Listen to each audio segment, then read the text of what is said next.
Nos pasan muchas cosas hoy día en la Argentina.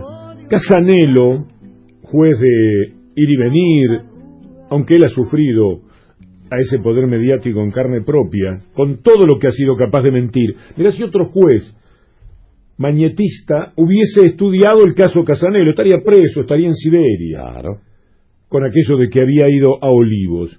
Pero así y todo, de vez en cuando él le hace el gusto, le da razón a los medios de comunicación.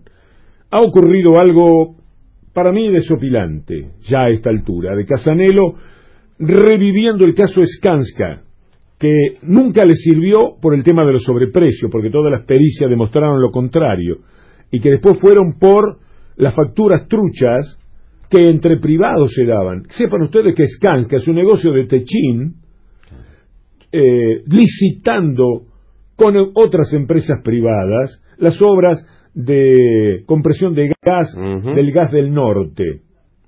Casanelo ahora manda esto a juicio oral por una escucha que solamente agrega que esto fue un tema bien entre privados. Ayer la llamé a Lali, la esposa de Julio De Vido, sí, para decir, ¿qué le parece todo esto? Y me respondió lo que van a escuchar.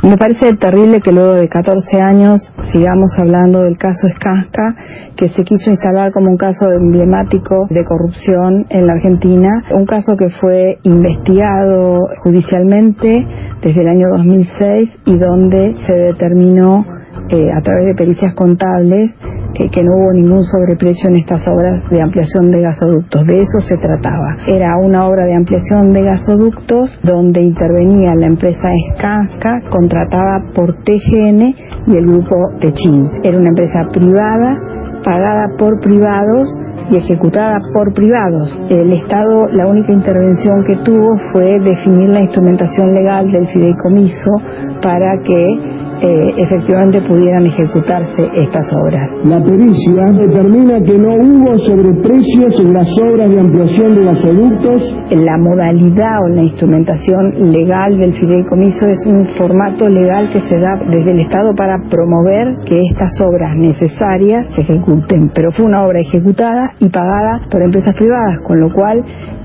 si hubo algún tipo de corrupción fue entre privados. El mecanismo de las facturas truchas y de los cheques entre privados lo explicó claramente en su momento el juez Casanelo. Lo que no entiendo es qué argumento encontró ahora para cerrar la instrucción y elevar con conclusiones realmente desopilantes la causa a juicio oral. Todos los informes técnicos en relación a esta causa, tanto del ENARGAS como de la Secretaría de Energía, todos los emitidos por las unidades de auditoría interna, todos los emitidos por la Facultad de Ciencias Económicas de la Universidad de Buenos Aires, todos son relevantes para medir el alcance real y la significatividad que tenía este tema. Hemos sido escarneados ante la sociedad y nuestras familias a través del macro multimedio Clarín, Perfil y La Nación. Es un tema que requiere seriedad y rigor técnico para ser tratado, que no puede ser tratado con liviandad y que indudablemente así fue tratado en la justicia luego de determinarse que no hubo sobreprecios y buscarse algún otro argumento. 15 tapas del Clarín, 14 tapas de La Nación, 4 tapas de Perfil. Quiero que recordemos que los primeros en intervenir en esta causa fueron los jueces López, Vizcayar y Montenegro. Montenegro cobró notoriedad por el caso Skanska y luego por ello fue ministro de Justicia del gobierno de Macri en la Ciudad Autónoma de Buenos Aires. Indudablemente necesitaban un protagónico y lo tuvieron. Un total de 88 notas de Clarín más 81 de La Nación y 119 notas en Perfil.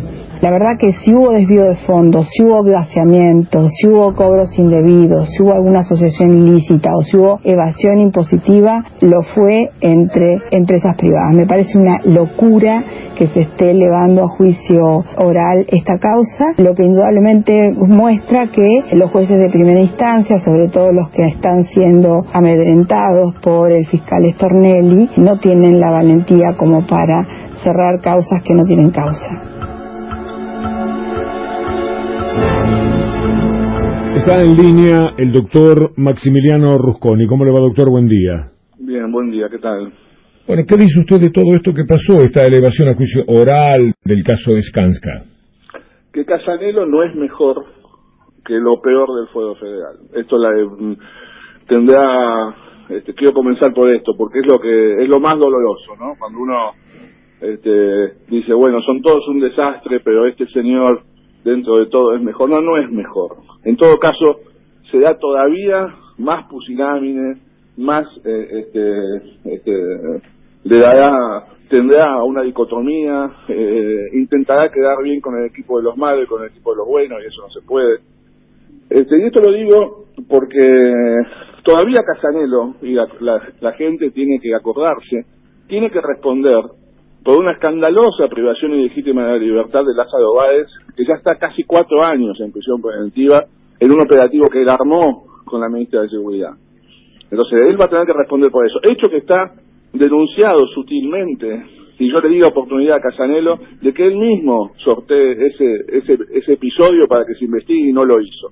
Él se auto-ocultó ese hecho, pero ese hecho en algún momento se va a investigar.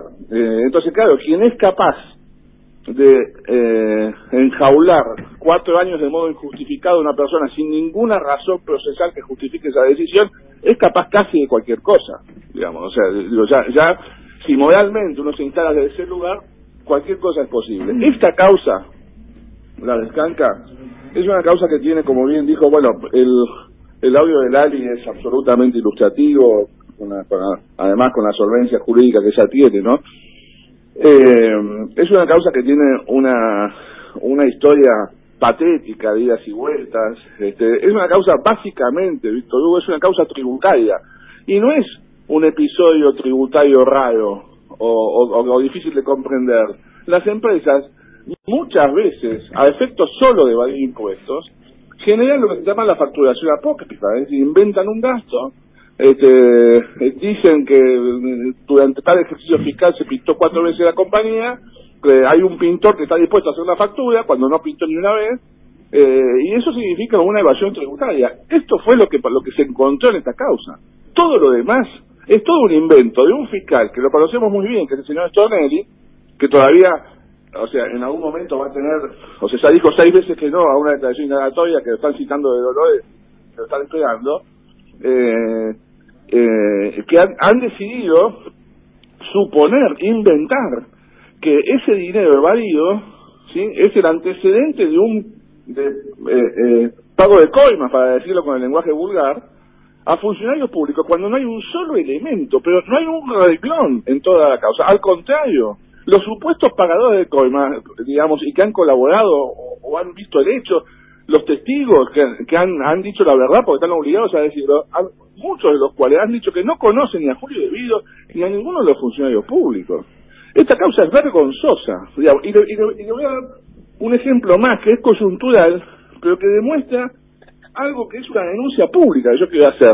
Casanelo no leyó la oposición de las defensas para ir a juicio, y los argumentos que nosotros dábamos demostrando con total solvencia jurídica por qué razón en este caso no podía ir a juicio.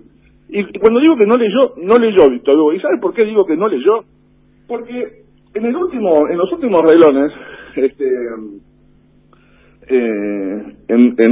de nuestra presentación y de muchas otras, pero de la nuestra doy fe absoluta, las defensas tienen que responder a una invitación que hace una norma, que es el artículo 349, inciso C, del Código Procesal Penal, que a efectos de agilizar los casos, ha determinado que hay casos, de acuerdo a la pena que se pide, ¿no?, que hay casos que pueden ser juzgados que deben ser juzgados por un tribunal, hay casos que deben ser juzgados por un juez unipersonal, y hay casos con una pena intermedia entre 6 y 12 años, en donde la defensa tiene que optar si quiere un tribunal o si quiere un juez unipersonal. Esta defensa de Julio Devido solicitó tener un tribunal. Bueno, en la resolución de elevación a juicio, este juez mamarrachesco dice que como ninguna defensa optó, digamos, ni se expidió en base al artículo 349, él decide que va a ser juzgado de acuerdo al modelo de juez unipersonal. Es decir, esto demuestra que no leyeron los planteos de la defensa. Es indignante. Yo he visto algún episodio de esta naturaleza, pero sería largo contarlo, de cómo ya tienen todo resuelto y no leen lo que las defensas dicen porque no les importa, no les va a importar, y evidentemente es una vez más el caso de Casanelo, del que yo me permito decir muchas veces, preguntar, ¿cómo hace para dormir con personas que están viviendo cárcel injustamente, tan solo para darle satisfacción a los medios de comunicación, al establishment, a lo que fuere? ¿Cómo se hace para dormir todas las noches en una cama tibia o fresca, teniendo una persona durmiendo años en una cárcel, cuando esa persona podía estar durmiendo en su casa, disfrutando de su familia, de su nieto, de lo que fuere? Es increíble lo de Casanelo. Y efectivamente, como usted dice, tiene un cierto prestigio. Yo siempre chicaneo un poco amablemente a algún compañero, y no solamente acá en la radio, sobre el aprecio que dicen tienen de Casanelo. Efectivamente goza de algo especial. Dicen, no, Casanelo es distinto. No, porque no es posible tener tantos años. Un solo día no se puede tener en la cárcel a una persona para dar satisfacción a los que justamente no quieren justicia en la República Argentina. Y esto, yo lo confieso, leí Skanska muchísimo, porque yo creí en la corrupción de Skanska, allá por el 2006, 2007. Yo creí que efectivamente había corrupción, y así lo dije. Y hablé también de la corrupción kirchnerista, hace más de 10 años de eso. Después me empapé, porque tuve necesidad de hacerlo, de entender un poco. Hice un poco de memoria cómo nace el tema, que es Techin, en realidad la que hace una licitación con otras empresas con empresas, y un fideicomiso nada más en la participación del Estado, la organización del mismo. Y cómo hicieron todo tipo de investigaciones, y lo que había era un tema de facturas, y usted me dirá si es así o no, un tema de facturas truchas, que todo el mundo siempre anda comprando y que muchos andan ofreciendo, un tema de facturas truchas que tenía a varios medios de comunicación y a varios comunicadores importantes mencionados como personas o empresas que habían utilizado esas facturas truchas. Había no sé cuántas empresas. El tema ahí se moría, en lo que hacían los medios de comunicación, que también truchaban, como estas empresas privadas entre sí. Yo me acuerdo bastante bien, pero no como para jurídicamente dilucidarlo. Por eso apelé a su comentario, y de hacerla llamé a la esposa de Vido para que me hiciera ese comentario efectivamente muy lúcido en lo jurídico que hemos escuchado. Disculpe que en el marco de un reportaje a mí me gusta decir 4 palabras, la pregunta, y no apreciaciones personales, pero esto es un caso que a mí me tocó de cerca, porque yo también, como muchos, le creía al periodismo que entonces había construido algo sobre precios era. Y nunca fue eso, y terminaron con facturas truchas, porque el tema empezó, me dirá usted, me corregirá si no es así, por sobreprecios. Como no encontraron eso, terminaron en facturas truchas. Sí. Digamos que claro, que en realidad es posible que la empresa, a través del mecanismo de la factura trucha, genere un sobreprecio. Obviamente, porque está aumentando artificialmente el costo de su proceso de gestión de una obra. Ahora, eso en todo caso se da, si se demostrara ese sobreprecio, que está, incluso eso está bastante lejos de haberse demostrado con total contundencia, pero si se demostrara eso, en todo caso, es un intento de un privado de digamos, sacar alguna ventaja económica, insisto, en el mundo privado. Lo que dice Casanelo es que esas facturas truchas servían para sacar un dinero que después iba para algún lugar. No tiene una sola prueba de a dónde iba. No, que se dedique a escribir novelas, Víctor Hugo, porque esa es la parte que él inventa con el señor Stornelli, que no hay diferencias en este espanto entre Stornelli y Casanelo. Basta